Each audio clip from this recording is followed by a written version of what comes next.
अच्छा बेटा, scene check करें। थर्मल प्रॉपर्टी ऑफ मैटर में हम स्टार्ट करेंगे हीट कैपेसिटी से। हीट कैपेसिटी ना, ये हमारे कोर्स का पार्ट नहीं है, बट हमें समझना है स्पेसिफिक हीट कैपेसिटी।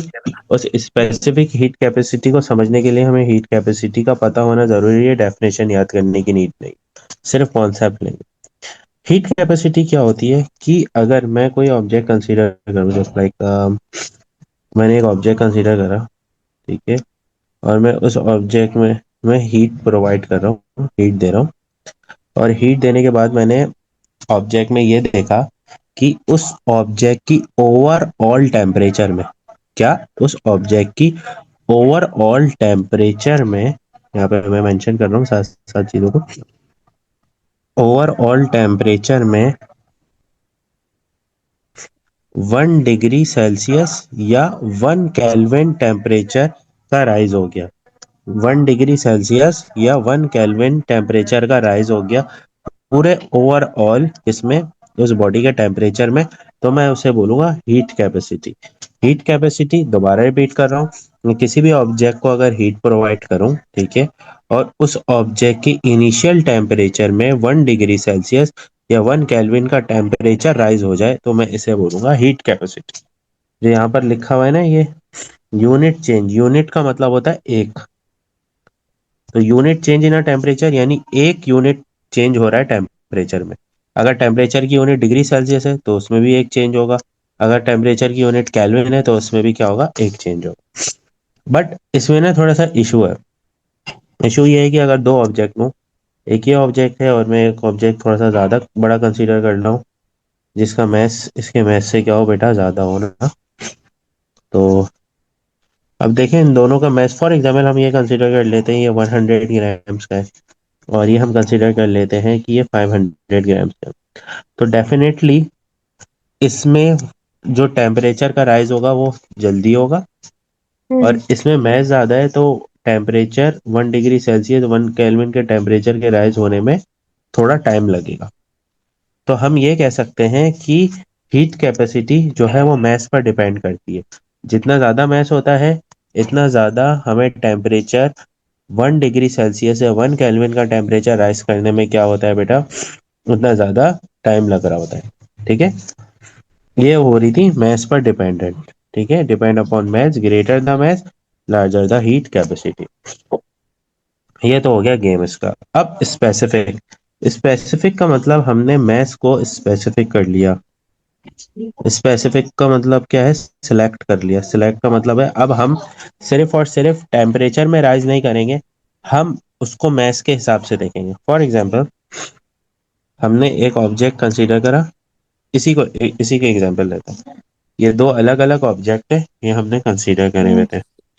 ठीक है, अब मैं अगर ये कहूँ कि इस ऑब्जेक्ट के मैं टेम्परेचर तो मैं राइज करवा रहा हूँ, यूनिट चेंज करवा रहा हूँ टेम्परेचर में, ठीक है, बट उसका मैज भी मैंने देख लिया कि मुझे मैज भी क्या लेना है बेटा। अगर स्मॉल ऑब्जेक्ट है तो 1 ग्राम मैस, अगर स्मॉलर ऑब्जेक्ट नहीं है, बिगर ऑब्जेक्ट है तो 1 किलोग्राम मैस। आ रही बात समझ में? यस। ठीक है, यानी अगर स्मॉलर ऑब्जेक्ट है तो मैं ये कहूंगा कि 1 ग्राम मैस में 1 डिग्री सेल्सियस 1 या 1 केल्विन का टेम्परेचर राइज हुआ। अगर बिगर ऑब्जेक्ट है जिसका मैस है तो मैं ये कहूंगा 1 किलोग्राम ऑब्जेक्ट में 1 डिग्री सेल्सियस का टेम्परेचर मैंने क्या करवा दिया, राइज करवा दिया। अब मैं उसको उसके मैस के हिसाब से देखूंगा, ओवरऑल मैस नहीं, फॉर एग्जाम्पल सिलेक्टेड मैस के हिसाब से देखूंगा, 100 ग्राम मैस के हिसाब से लूंगा। आ रही बात समझ में? अब इसको यस। करने का इसको करने का फायदा क्या हुआ है, सीन ये हुआ है कि अब हमारे पास कोई भी ऑब्जेक्ट हो, फॉर एग्जांपल अगर मेरे पास एक गिलास ऑफ वाटर हो, इसी को एग्जांपल ले लें, एक कप ऑफ वाटर हो, ठीक है, ये ऐसे, और एक कंटेनर में मेरे पास वाटर हो, समझ जाए हमारी टैंकी जो होती है, टैंक जो होते हैं जो हम पानी को स्टोर करते हैं उसमें वाटर हो, तो उन दोनों का स्पेसिफिक हीट कैपेसिटी सेम आएगी। क्यों? मैं ये कर दूंगा कि 1 ग्राम ऑफ वाटर में 1 डिग्री सेल्सियस का जो राइज होगा वो उसकी स्पेसिफिक हीट कैपेसिटी। तो अब उसकी जो स्पेसिफिक हीट कैपेसिटी, अगर मुझे बड़े ऑब्जेक्ट से निकालनी है तो मैं इस वैल्यू को उसकी बड़ी वैल्यू से मल्टीप्लाई कर दूंगा। अगर मुझे छोटे ऑब्जेक्ट की निकालनी है तो मैं इस वैल्यू को उसकी जी। छोटे वैल्यू से क्या कर दूंगा, मल्टीप्लाई कर दूंगा। तो जब मैंने स्पेसिफिक करा मैथ को, तो स्पेसिफिक हीट कैपेसिटी मैथ से इंडिपेंडेंट हो गई। कितना क्लियर हुआ आपको? जी। तो डेफिनेशन फुल याद होनी चाहिए आपको। ठीक है, the amount of heat needed to bring unit change in temperature, यानी 1 डिग्री सेल्सियस या 1 केल्विन का टेम्परेचर, और यूनिट सब्सटेंस है यानी 1 किलोग्राम या 1 ग्राम ऑफ मास के चेंज में। अब हम आ जाते हैं इसके फॉर्मूले पे, खेलते हैं थोड़ा सा। फॉर्मूला है Q is equal to m c, change in temperature. ठीक है, अब Q क्या है? Where Q is the heat, सही है। M is the mass. Change of temperature का मतलब क्या है? डेल्टा का मतलब चेंज ऑफ टेम्परेचर, इसका मतलब final temperature minus initial finish. Temperature. ठीक है, और ये जो है ना बेटा, it is specific heat capacity, it is specific heat capacity C. ठीक है, अगर मुझे इससे स्पेसिफिक हीट कैपेसिटी का फॉर्मूला बनाना हो, तो Q divide by M change in temperature is equal to C. ये मेरे पास स्पेसिफिक हीट कैपेसिटी का फॉर्मूला बन जाएगा।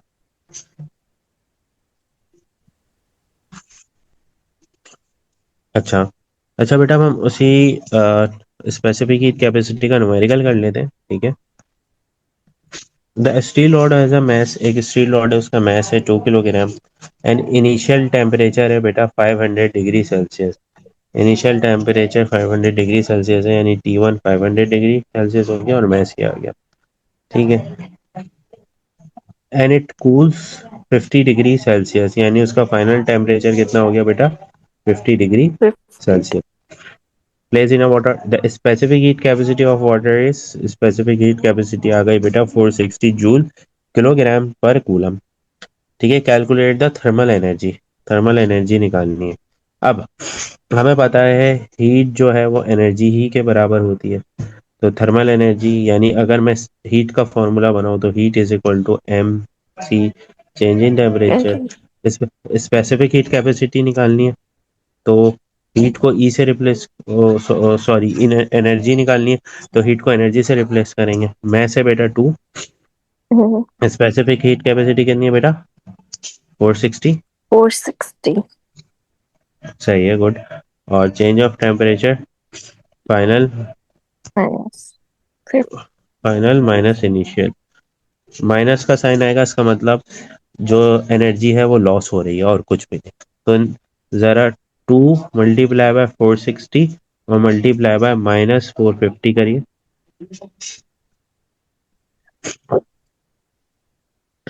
आंसर बताएं मुझे।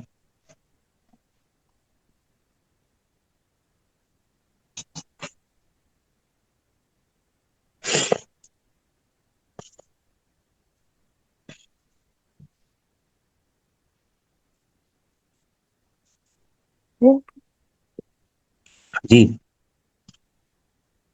एक मिनट, एक मिनट। 460 नहीं। इसका आंसर आ रहा है 4143 टाइम 0, यानी इसको मैं ये बोल सकता हूँ 4.14 एक्सपोनेंट 5। और what is the energy of, what is the unit of energy is joules. जी। ठीक है। जी। अच्छा, अब ये वाला एक न्यूमेरिकल है, ये मैं फाइल सेंड करूंगा, आप बिल्कुल इसी तरीके का आप इसकी प्रैक्टिस कर लीजिएगा। ठीक है।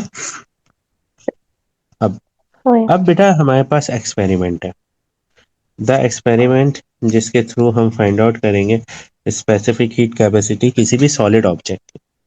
अच्छा देखिए, अब ना एक्सपेरिमेंट जो होता है जिसमें हम फाइंड आउट करेंगे, तो फॉर्मूला क्या है स्पेसिफिक हीट कैपेसिटी का, अगर मैं बोलूँ आपको, इसका फॉर्मूला है C is equal to Q divide by M change in temperature. तो मुझे मैथ फाइंड आउट करना पड़ेगा, मुझे change of temperature find out करने का पड़ेगा, और हीट, हीट फाइंड आउट ऐसे नहीं होती। तो heat is a form of energy. हमें पता है हीट जो है वो एनर्जी के बराबर होती है। ठीक है, और एनर्जी का बेटा हमने फॉर्मूला पढ़ा था इलेक्ट्रिसिटी में, शायद आपको याद हो, VIT। VIT का मतलब वोल्टेज, करंट करंट। और टाइम। तो मैं अगर इसको इस फॉर्मूले में प्लेस कर दूंगा तो ये हो जाएगा VIT divide by M, change in temperature. तो मुझे क्या चाहिए, मुझे specific heat capacity find out करने के लिए वोल्टेज, यानी मैं वोल्ट मीटर लगाऊंगा एक्सपेरिमेंट में। मैं आपको बहुत इजी वर्डिंग में समझा। आई मतलब एम मीटर लगाऊंगा करंट फाइंड आउट करने के लिए। टाइम के लिए मेरे पास स्टॉप वॉच होनी चाहिए। मैथ्स के लिए मेरे पास एक ऑब्जेक्ट, हम इलेक्ट्रॉनिक बैलेंस कंसीडर कर लें। और चेंज ऑफ टेम्परेचर का मतलब क्या है, मेरे पास थर्मोमीटर होना चाहिए जब हम इनिशियली एक्सपेरिमेंट स्टार्ट करते हुए, और एक्सपेरिमेंट को जब ऑफ करेंगे, यानी जब सेटअप को ऑफ करेंगे, उस वक्त का टेम्परेचर, और हम उन दोनों को सब्ट्रैक्ट करवा देंगे। ठीक है, सही है। सिंपल सिंपल सा गेम है। ठीक है, थोड़ा सा इसमें रट्टे वाला सीन भी है। अगर मैं ऑब्जेक्ट देखूं तो एक मेरे पास एल्युमिनियम ब्लॉक है। अच्छा, इसमें इंसुलेशन कर दी है। इंसुलेशन का मतलब क्या है, हीट लेस लॉस हो, हीट लॉस कम हो, हीट लॉस कम हो, जिसकी वजह से हमने इंसुलेशन की है। ठीक है, इंसुलेशन हम कुछ भी लगा सकते हैं, वुड लगा सकते हैं, कुछ भी, कोई कॉटन का मटेरियल लगा सकते हैं। ठीक है, अब उसमें देखें एक थर्मोमीटर लगाया हुआ है, और ये एक ऑब्जेक्ट है सॉलिड, इसका हमें specific heat capacity find out करनी है। इसको देखें, हमने कंसीडर, इसको हमने कनेक्ट करा है volt meter. Volt meter is always connected in a parallel. और वहीं से ammeter is always connected in a series. जी। ठीक है, और स्टॉप वॉच है। अब हम एक्सपेरिमेंट कैसे स्टार्ट करेंगे, हम मेजर करेंगे सबसे पहले ब्लॉक का मैस, इसका मैस फाइंड आउट करेंगे। ठीक है, हमने इसका सबसे पहले फाइंड आउट करा मैस। उसके बाद हमें हमने इसको इंसुलेशन करा, और थर्मोमीटर और हीटर लगा दिया। हीटर, सही। जिससे ये जो हीटर लगा हुआ है, ये वाला हीटर, हम्म। जिससे हम क्या करेंगे, टेम्परेचर राइज और राइज करवाएंगे। ठीक है, दो तीन चीजें हमने लगाई, अब हम वन बाय वन करेंगे। अब हम वोल्ट मीटर पर आएंगे। हमने अटैच करा वोल्ट मीटर पैरेलल में, और एम मीटर अटैच करा सीरीज में। वोल्ट मीटर के थ्रू हम पीडी निकाल रहे हैं, एम मीटर के थ्रू हम करंट निकाल रहे हैं। उसके बाद जैसे ही एक्सपेरिमेंट स्टार्ट हुआ, इनिशियल टेम्परेचर स्टार्ट कर दी। इनिशियल टेम्परेचर हमने क्या करा, मेजर करा, जैसे ही हमने स्विच ऑन करा था। और जी। जैसे ही हमने स्विच ऑन करा था, उसी के साथ हमने स्टॉप वॉच स्टार्ट कर दी थी, ताकि हम टाइम क्या करना शुरू कर दें, मेजर करना शुरू कर मेजर। दें। हम्म। अब सीन क्या है बेटा, उसके थोड़े टाइम बाद जब हमने उसको स्टॉप करना है, हम अपने सेटअप को, तब हमने थर्मोमीटर के थ्रू फाइनल टेम्परेचर निकाल लेना है, और उसी टाइम हम स्टॉप वॉच ऑफ करके टाइम भी नोट डाउन कर लेंगे। और सारी की सारी चीजें हम इस फॉर्मूले में जो है वो प्लेस कर देंगे, जिसके थ्रू हमें स्पेसिफिक हीट कैपेसिटी मिल जाएगी किसी भी सॉलिड ऑब्जेक्ट की। क्लियर? यस। बहुत आसान आसान सा सीन है, और हम इसका कोई न्यूमेरिकल कर लेते हैं। इलेक्ट्रिकल पावर है बेटा 100 वॉट की।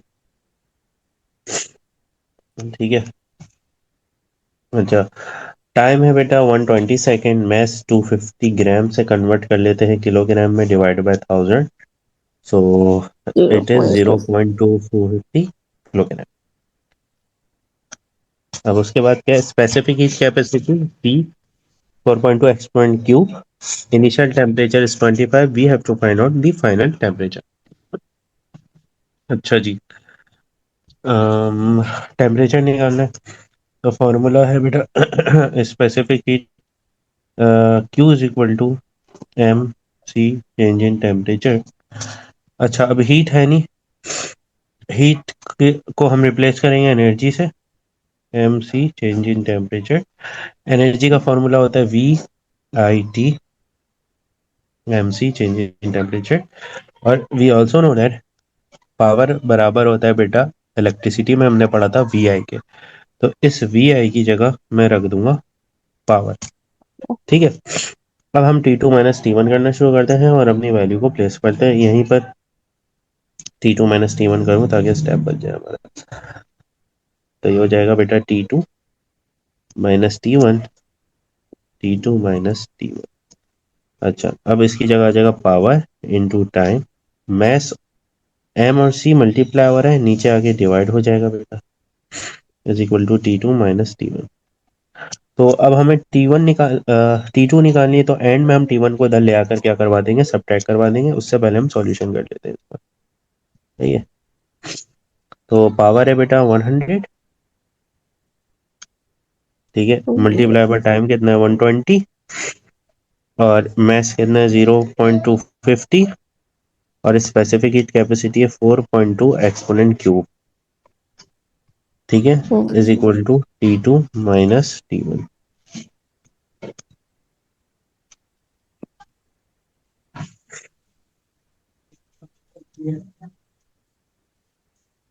चलिए बेटा मल्टीप्लाई करें ऊपर और नीचे डिवाइड करके आंसर बताएं एक साथ।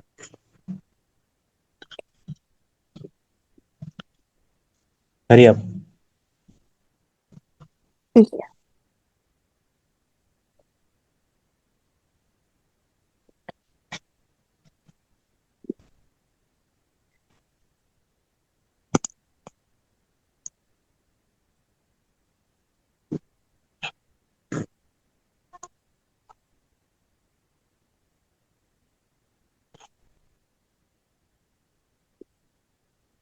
मैं एक्सप्लेन कैसे लगाऊं?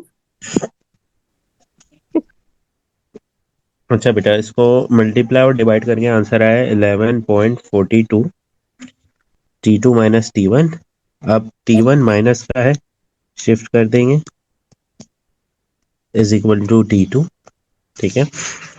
तो 11.42 माइनस T1 कितना है 25, माइनस था इधर आगे प्लस हो गया, so plus 25 will become 36.42 degree Celsius का फाइनल टेम्परेचर। ठीक हो गया? Yes. सही। अच्छा बेटा, ये भी स्पेसिफिक हीट कैपेसिटी है लिक्विड की, ये मैं आपको बता दूंगा, बहुत आसान है, बिल्कुल वैसे ही है।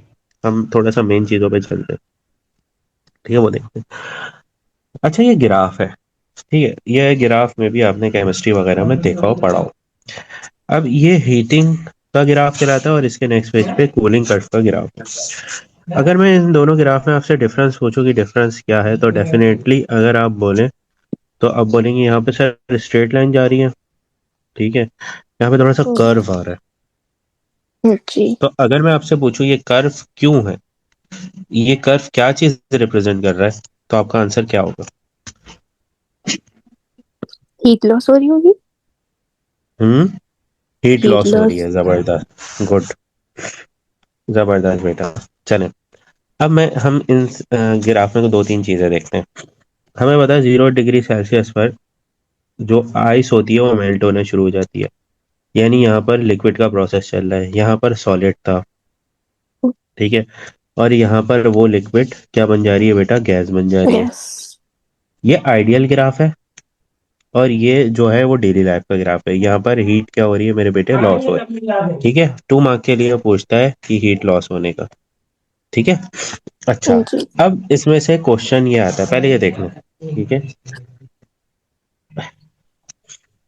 Heat loss, due to heat loss the rate of rise in temperature is fall, यानी जो टेम्परेचर राइज कर रहा होता है ना, ये जो टेम्परेचर राइज कर रहा है, इसका रेट का मतलब क्या होता है, जो भी चीज हम टाइम पे मेजर करें वो चीज बन जाती है रेट, यानी टाइम कम हो जाएगा उसका टेम्परेचर राइज करने का, ठीक है। ओके। ये आपने पढ़ना है। अच्छा, एक क्वेश्चन इसमें ये भी आता है, वाई टेम्परेचर, वाई टेम्परेचर ऊपर लिखा हुआ है, लेकिन मैं एक जनरल नॉलेज के लिए आपसे पूछ रहा हूँ, why temperature stays constant during state change, during state change, जब स्टेट चेंज हो रही होती है, यानी ऑब्जेक्ट जो है, इस ये इन दो पॉइंट पे मैं मेंशन करता हूँ आपको डिफरेंट कलर से, ठीक है, एक मिनट, इन दो पॉइंट पे और इन दो पॉइंट पे यहाँ पर हो रही है स्टेट चेंज, ठीक है। अब यहाँ पर जब स्टेट चेंज हो रही है, तो ये देखें यहाँ पे टेम्परेचर कांस्टेंट है, यहाँ पर भी जब जी। स्टेट चेंज हुई तो टेम्परेचर क्या हो गया, कांस्टेंट। तो टेम्परेचर कांस्टेंट क्यों होता है, राइज क्यों नहीं हो रहा? क्योंकि वो एनर्जी स्टेट चेंज होने में कंज्यूम हो रही होती है ना, सारा टेम्परेचर जो है। हम्म, गुड। वो क्या क्या हो रहा होता है बेटा? जितनी भी काइनेटिक एनर्जी है वो सारे के सारे स्टेट यानी पार्टिकल्स को चेंज होने ब्रेक में। करने में लगी हुई होती है। जो पार्टिकल्स यस। में ब्रेक हो रही होती है उनके इंटरमोलिकुलर फोर्सेस जो पार्टिकल्स को ब्रेक कर रहे होते हैं उसमें लगे होते हैं। 3 मार्क का क्वेश्चन दिया हुआ है उन्होंने। ये रहा, why temperature state constant during state change. तो टेम्परेचर जो है काइनेटिक एनर्जी ऑफ मॉलिक्यूल से रिलेट करता है, और जो स्टेट चेंज का प्रोसेस होता है उसमें सारा का सारा वर्क डन जो हो रहा होता है वो इंटर मॉलिक्यूलर फोर्सेस की सेपरेशन में लगा हुआ होता है। यानी जो जी। हमें पता है सॉलिड में इंटर मॉलिक्यूलर फोर्सेस पार्टिकल बहुत करीब करीब होते हैं, ज्यादा होती है। लिक्विड में थोड़ा सा दूर दूर होते हैं, थोड़ा ग्रुप में ही हो, और गैस में तो और दूर दूर होते हैं। तो इन बॉन्ड की ब्रेकिंग में सारे की सारी एनर्जी क्या हो रही होती है, लग रही होती है, जब भी टेम्परेचर क्या होता है, stay constant. So due to this kinetic energy stay constant and temperature is also stays constant. ठीक है, ये आपने याद करना है, पास पेपर में क्वेश्चन आएंगे। अच्छा, ये उस ग्राफ का रिवर्स ग्राफ है, कूलिंग कर्व। ठीक है, कूलिंग कर्व में क्या गेम है, में भी सेम है। ठीक है, बट वहां से हम क्या कर रहे थे, आइस से लेकर जा रहे थे गैस में। यहाँ पर हम गैस से हम क्या इसमें लेकर आ रहे हैं बेटा, आइस में। रिवर्स कर रहे हैं प्रोसेस को। हाँ, आइस में वही है बेटा। इसमें क्या हो रही है, हीट लॉस हो रही है। जब हीट लॉस हो रही है तो रेट ऑफ हीट लॉस क्या हो जाएगा, डिक्रीज हो जाएगा। ठीक है, कोई नई बात नहीं है, बस चीजों को हमने आगे पीछे करा। अच्छा, अब हम आते हैं एवापोरेशन और बॉइलिंग पे, उसके बाद फैक्टर्स हैं एवापोरेशन के। 2.2 हमारा चैप्टर ये हो जाएगा एंड। ठीक हो गया, इतना कोई हार्ड भी चैप्टर नहीं है। अच्छा, बॉइलिंग और एवापोरेशन का काम एक ही है लेकिन तरीके अलग अलग हैं। अगर मैं कहूँ बॉइलिंग में हम जो है वो एक मटेरियल लेते हैं, यानी हम एक एक्सटर्नल मटेरियल लेते हैं जिसके थ्रू हम हीट क्या कर सकें, हीट की क्या कर सकें, सप्लाई कर सकें। एवापोरेशन जो होता है ना, ये नेचुरल प्रोसेस होता है। तो ये सराउंडिंग से जो एयर चल रही है, एयर पार्टिकल्स हैं, वो आएंगे लेकर चले जाएंगे। ठीक है। और बॉइलिंग जो होती है बेटा, बॉइलिंग ओवरऑल पूरे किस में होगी, लिक्विड में होगी। अगर कंटेनर में लिक्विड है तो उसमें पूरे ओवरऑल में बॉइलिंग होगी। एवोप्रेशन क्या होगा बेटा, सरफेस, लिक्विड के सरफेस से होगा। ठीक है, जी। अब इसको पढ़ते हैं। Occurs at fix temperature. अच्छा देखिए, बॉइलिंग में हमारे पास टेम्परेचर फिक्स रहता है। अगर आपको वाटर बॉईल करना हो तो आप क्या करेंगे, आप जो है एक फिक्स टेम्परेचर पे वाटर को रखकर चले जाएंगे, सिंपल। बट एवापोरेशन में क्या होता है, ये किसी भी टेम्परेचर पर हो सकता है। हो सकता है आज जो है टेम्परेचर बहुत गर्मी हो रही हो, ज़्यादा हो, टेम्परेचर जो है वो 40 डिग्री का हो रहा हो, तो एवापोरेशन जल्दी हो जाएगी। आप जो है कपड़े छत पे डालें, वो जल्दी क्या हो जाते हैं, जल्दी बराबर। सूख जाते हैं। ओके। लेकिन अगर यही सर्दियों के दिन चल रहे हो, टेम्परेचर अभी कितना चल रहा था कराची में, 4 5 तक, 5 6 तक भी गया, तो उसमें एवोपरेशन क्या होगा, स्लो होगा, क्योंकि वो नेचुरल प्रोसेस है। इसमें बबल फॉर्म होते हैं। ठीक है, इसमें बबल फॉर्म नहीं होते। ठीक है, ये थ्रू आउट द लिक्विड, जैसे हमने जो जो चीजें डिस्कस की थी वही कंपैरिजन करते हुए इसलिए पढ़ा रहा हूँ, अगर पूछ लें तो हमें आना चाहिए कंपैरिजन। इसमें क्या होता है बेटा, occurs only surface of the liquid. ठीक है, हीटिंग मटेरियल, यानी ये नेचुरल प्रोसेस नहीं है। It is gain from surrounding, natural process है, फास्ट प्रोसेस है, स्लो प्रोसेस है। ठीक है, ये बेसिक बेसिक सी कुछ चीजें। अब हम फैक्टर्स पर आते हैं। ये फैक्टर अफेक्टिंग एवापोरेशन, वो फैक्टर जो कि एवापोरेशन पर अफेक्ट करते हैं। ठीक है, फर्स्ट ऑफ ऑल टेम्परेचर।